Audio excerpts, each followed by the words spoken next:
ধরছে তাদের কাছে এই সেবাটা পৌঁছে যাচ্ছে স্বয়ংক্রিয়ভাবে, তাদের কোথাও যেতে হবে। ধন্যবাদ জনাব রিফাতুল হক। আমার খুব ভালো লাগছে, তার কারণ উনি নির্বাচনের আগে বলেছিল যে সকল মা বোনদের হাতে ফ্যামিলি কার্ড তুলে দেব, কিন্তু 1 মাস নয় হতে ফ্যামিলি কার্ড আমাদের হাতে তুলে দিয়েছে। তার জন্যই দোয়া করি ইনশাআল্লাহ আগামী দিনে সেই ভালো কাজ করতে পারে। তার জন্য দোয়া করি আমরাও ভালো থাকি, সে যেন ভালো থাকে, সুখে রাখে, আমরাও যেন সুখে থাকি। সে এই কার্ড পেতে ছেলে মেয়েদের জন্য অনেকের লেখাপড়া 2515 টাকা। আচ্ছা, কেমন লাগছে?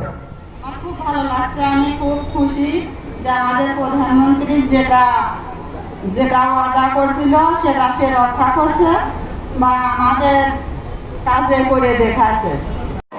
এবং সেটি হচ্ছে যে সমাজে আছে ব্যাপক হারে বৈষম্য, চাকরি নাই, যুবক বেকারত্ব বেড়ে যাচ্ছে, শিক্ষিত বেকারত্ব বেড়ে যাচ্ছে, নারী আজকে উন্নয়ন ঘটছে না, আমার কৃষকের খুবই খারাপ অবস্থা। তার মানে আমরা দেখতে চেয়েছি দ্বিতীয় প্রতিশ্রুতির ভিত্তি হিসাবে, অর্থাৎ নির্বাচনী ইশতেহারের ভিত্তি, সেটি হচ্ছে বৈষম্য হ্রাস করে নিরসন করে টেকসই আর্থসামাজিক উন্নয়ন এবং রাষ্ট্রীয় সক্ষমতা বৃদ্ধি। এটি হচ্ছে আমাদের নির্বাচনী ইশতেহারের দ্বিতীয় বিষয়।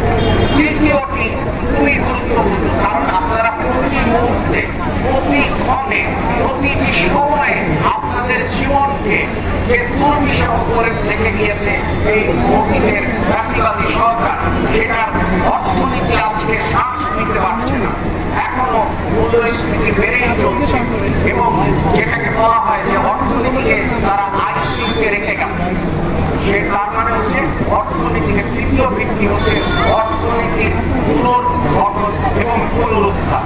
চতুর্থ ভিত্তি আমার ধারণা বাংলাদেশ জাতীয়তাবাদী দলের চেয়ারম্যান তারেক রহমানের নেতৃত্ব ছাড়া আর এই উপমহাদেশ তথা দক্ষিণ এশিয়ায় কোন রাজনৈতিক দল কখনো এই প্রতিশ্রুতি দেয়। সেটি হচ্ছে সমতা ভিত্তিক আঞ্চলিক উন্নয়ন। তাকে আমি আন্তরিক ধন্যবাদ জানাই যে তিনি এই বিরাট কাজ শুধু রাজবাড়ির জন্য নয়, সারা বাংলাদেশের কৃষক এবং অবহেলিত সমস্ত নারীদের জন্য, তিনি মানুষের জন্য যে কল্যাণকর কাজে নিজেকে নিয়োজিত করেছেন, আমি তাকে ধন্যবাদ জানাই। কিন্তু আজকে আমাদের সমাজে কিন্তু অনেক অপক্ষয় হচ্ছে, আমাদের যুব সমাজ ধ্বংসের পথে, বিভিন্ন রকম অপকর্ম কিন্তু সংগঠিত। এই যে পাইলটিং প্রজেক্টের কথা আমরা কেন বলছি, কেন একটা ওয়ার্ডকে নেওয়া হলো, আমি আমার রাজনৈতিক সহকর্মী বন্ধুদেরকে একটু বলতে চাই। সেটা হচ্ছে, দেখেন এই যে বয়স্কদের কার্ড, এই সমস্ত কার্ড নিয়ে বিগত সরকার তার সমস্ত দুঃখ কষ্ট নির্যাতন সবকিছু আপনাদের জানা আছে। আমাদের দেশের নেত্রী বেগম খালেদা জিয়া তিনি পৃথিবী ছেড়ে চলে গেছেন। আমি তার এবং শেখ প্রেসিডেন্ট জিয়াউর রহমানের আত্মার মাগফিরাত কামনা করি। উপস্থিত বন্ধুগণ, সরকার ক্ষমতা এসেই দুটো কাজ খুব গুরুত্বপূর্ণ গ্রহণ করছে, কিভাবে নারীদেরকে আমরা ক্ষমতায়ন করবো, অর্থনৈতিকভাবে সচ্ছল করে গড়ে তুলব, এবং তারই অংশ হিসাবে আজকে এই ফ্যামিলি অর্থনৈতিকভাবে এম্পাওয়ার করতে চাই, অর্থনৈতিকভাবে তাদের সচ্ছলতা গড়ে তুলতে চাই, এবং সেই লক্ষ্যকে সামনে রেখে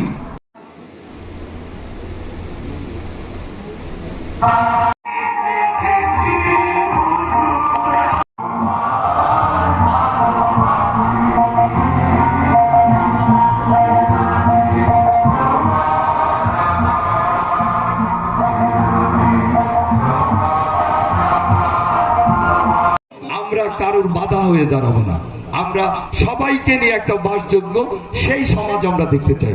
প্রিয় উপস্থিতি, আমরা আপনাদের কাছে ইতিমধ্যে আমাদের প্রতিমন্ত্রী সাহেব, আমাদের উপদেষ্টা সাহেব, আমাদের জেলা প্রশাসনের সাথে বিভিন্নভাবে আমাদের সবাইকে, কারণ আমাদের প্রিয় নেতা একটা মানবিক বাংলাদেশ গড়তে চায়।